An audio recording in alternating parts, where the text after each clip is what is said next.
Bismillahirrahmanirrahim. Assalamualaikum warahmatullahi wabarakatuh. Alhamdulillah dzikrihi tatma'innal qulub wa bifadlihi tubbarudz dzunub. Asyhadu an la ilaha illallah al-khaliqul ma'bud wa asyhadu anna Muhammadar Rasulullah shariful maud. Wassalawatullahi wassalamuhu ala sayyidina Muhammadin wa ala alihi wa ashabihi wa ahli taqwa wa ma'rifatihi wa man tabi'ahum bisanin ila yaumiddin. Wahai insan SIG yang saya hormati, yang saya cintai, yang saya banggakan. Alhamdulillah kita masuk bulan Ramadan, di mana kita sebagai seorang muslim diwajibkan oleh Allah Subhanahu wa taala untuk mengerjakan ibadah puasa. Kapan diwajibkannya? Pada tahun kedua hijrah. Kita lihat sejarah ketika Nabi besar kita Muhammad sallallahu alaihi wasallam hijrah dari kota Mekah ke kota Madinah, beliau melihat orang-orang Yahudi berpuasa. Rasul pun bertanya kepada mereka, "Kenapa kalian berpuasa?" Mereka menjawab, "Kami berpuasa mensyukuri selamatnya Nabi Musa, mensyukuri tenggelamnya Fir'aun." Setelah Rasulullah SAW mendengar jawaban mereka, Rasul mengatakan, "Kami umat Islam lebih layak berpuasa." Maka Rasulullah SAW pun memerintahkan sahabat keliling di kota Madinah mengumumkan agar mereka pada hari itu tanggal 10 bulan Muharram mereka berpuasa. Diumumkan, siapa yang semenjak pagi kalian berpuasa, lanjutkan puasa kalian. Namun kalau kalian dari pagi sudah makan, dari mulai saat ini kalian berpuasa sampai maghrib. Nah, pada saat itu ibu-ibu yang pada punya anak-anak kecil, mereka membawa anaknya di masjid. Mereka punya mainan yang terbuat dari benang wol barangkali kalau sekarang. Lalu tiap anaknya lapar, dia katakan, "Ini mainan kita." Sampai datang maghrib baru mereka berbuka. Nah, ini sejarah diawali kenapa kita berpuasa. Maka pada tahun kedua hijriah Allah turunkan Al-Baqarah 183. Ya ayyuhalladzina amanu kutiba alaikumusiyam kama kutiba alal ladzina min qablikum la'allakum tattaqun. Ini awal mula diperintahkan ibadah puasa. Ternyata dalam ayat ini Allah berfirman, bukan hanya kita umat Nabi Muhammad SAW yang diperintahkan puasa, tapi umat terdahulu pun diperintahkan oleh Allah Subhanahu wa taala untuk berpuasa. Masya Allah, luar biasa. Puasa itu saum. Saum adalah menahan diri menurut arti bahasa. Sementara saum menurut arti syariat agama Islam menahan diri dari segala yang membukakan. 1 hari lamanya dari mulai terbit fajar sampai tergedam matahari dengan niat dan beberapa syarat. Silahkan Anda lihat Al-Baqarah 187.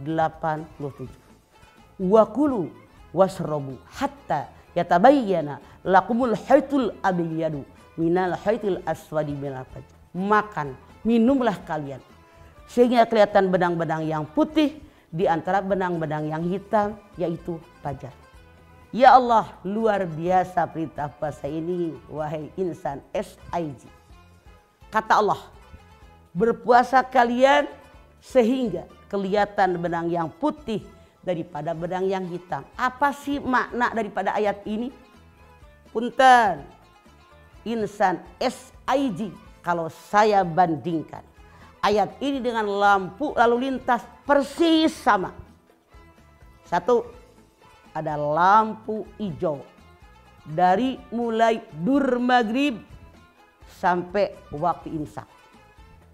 Lampu hijau.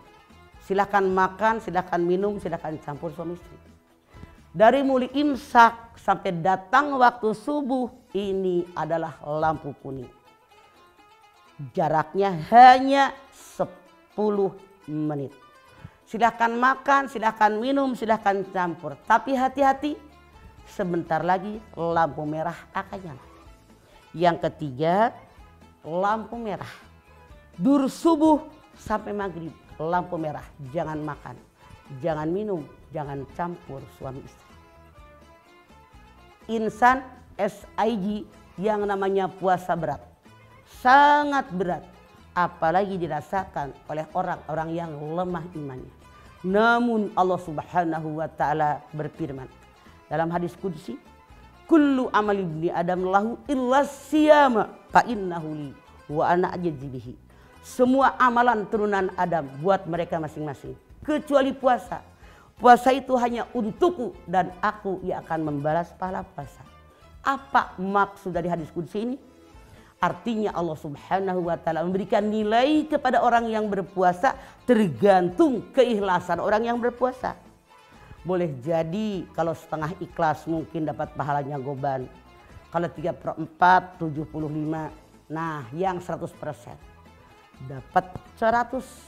Makanya niatkan ikhlas karena Allah, yakin Allah Maha melihat, Allah Maha mendengar. Bagaimana caranya? Pelajari ilmu fikih. Mana rukun puasa, mana yang membatalkan puasa. Rukun puasa cuma 2. Yang pertama niat. Niat puasa Ramadan dari mulai dur maghrib sampai dur subuh. Seandainya ada orang puasa Ramadan, niatnya lewat subuh, puasanya nggak diterima. Kecuali kalau Anda berpuasa sunat dari subuh sampai zuhur niat tidak masalah. Syaratnya dari pagi belum makan dan minum apa-apa. Titik. 2. Rukun daripada puasa, menahan diri dari segala yang membatalkan puasa. Makanya kalau Anda puasa, hindarkan makanan, minuman ini membatalkan puasa. Biar puasa kita diterima oleh Allah, kita pun wajib tahu insan SIG apa sih yang batalkan puasa kita. 1, makan minum. Anda lagi puasa, makan atau minum sekecil bagaimanapun puasa Anda batal. Kecuali kalau ada lupa, gelok-gelok minum 1 gelas. Aduh, lagi puasa, alhamdulillah rezeki nomplok. Kalau lupa boleh. Mak-mak nih, habis nyuci, habis teriska, makan sepiring. Begitu ngambil air dari kulkas, ingat lagi puasa. Alhamdulillah, rezeki nomplok, nasi sepiring. Tapi seret ya bu, belum dapat minum. 2, yang membatalkan puasa kita muntah disengaja. Kalau muntah tidak disengaja, tidak batal. Saya misalnya naik angkot, yang sebelah keteknya bau, muntah, tidak batal, nggak sengaja. Anda lagi ngidam nih ibu-ibu muda, Anda puasa, muntah, tidak batal, tidak sengaja. Kecuali punten dalam tanda kutip, muntahnya sengaja. Misalnya ibu lagi di dapur, anak ibu minta jajan, dikasih duit, ya anak lari, mama nih kembaliannya nih mah. Di antara kembalian itu ada yang bulat, duit recehan. Anda nonton TV, Anda lagi bengong di teras, digigit-gigit sama Anda. Misalnya ketelan. Wah, nyelapkan tuh duit recehan. Anda korek muntah, batal. Kenapa? Anda bu sengaja nelan duit recehan. Kalau muntahnya sengaja batal, muntahnya tidak sengaja tidak batal. Titik. 3. Yang batalkan puasa bersetubuh. Tidak usah diterjemahkan, Anda sudah tahu. Lama kayak sebentar membatalkan puasa. 4. Yang batalkan puasa adalah gila. Boleh jadi ini namanya lengbat. Meleng sedikit langsung kesambat. Itu bahasa orang Sunda. Nih lagi subuh sadar. Sahur. Siang-siang gilanya kambuh. Batal. Karena gila. Tapi kita ya bu, insya Allah tidak akan batal. Karena kita bukan orang lengbat, tapi orang sadar sepenuhnya. 5. Yang batalkan puasa kita itu apa bu? Yang batalkan puasa kita yang nomor 5 adalah keluar darah haid. Keluar darah nifas. Yang nomor 6, keluar mani dengan sengaja. Kalau keluar maninya tidak sengaja nggak batal bu. Misalnya Anda naik bis, naik kereta, sebelah Anda cowok ganteng bang, mana wanginya luar biasa, menarik pakaiannya, bodinya atletis, Anda tertarik. Misalnya, nah Anda batal, ngebayangin seseorang, Anda bilang kalau suami saya tukar tambah sama dia, batal Bu membayangkan. Tapi seandainya tidak sengaja Anda tertidur, mimpi keluar mani, puasa Anda tidak batal. Tapi Anda wajib keramas. Rasul bersabda al-ma minal ma. Kelihatan air keluar, maka Anda wajib mandi dengan air. Ini yang membatalkan daripada puasa Anda. Jangan lupa pemirsa, ada juga yang membatalkan pahala puasa Anda. Masya Allah, ini yang wajib hati-hati. Karena kadang-kadang tidak terasa, bahkan maaf dalam tanda kutip, saya sebagai emak-emak, sebagai guru ngaji, banyak sekali melihat di masyarakat kita yang membatalkan pahala puasa banyak dikerjakan oleh Anda-Anda, terutama ibu-ibu bunda kayak kalian. Hati-hati ya. Tapi mama menjelaskannya nanti di episode yang lain. Hatur nuhun, ini yang bisa saya sampaikan, mudah-mudahan bermanfaat dan pasti sebagai manusia biasa melakukan kesalahan. Pada kesempatan ini saya mohon maaf yang sebesar-besarnya. Billahi taufiq wal hidayah. Al-afu minkum. Wassalamualaikum warahmatullahi wabarakatuh.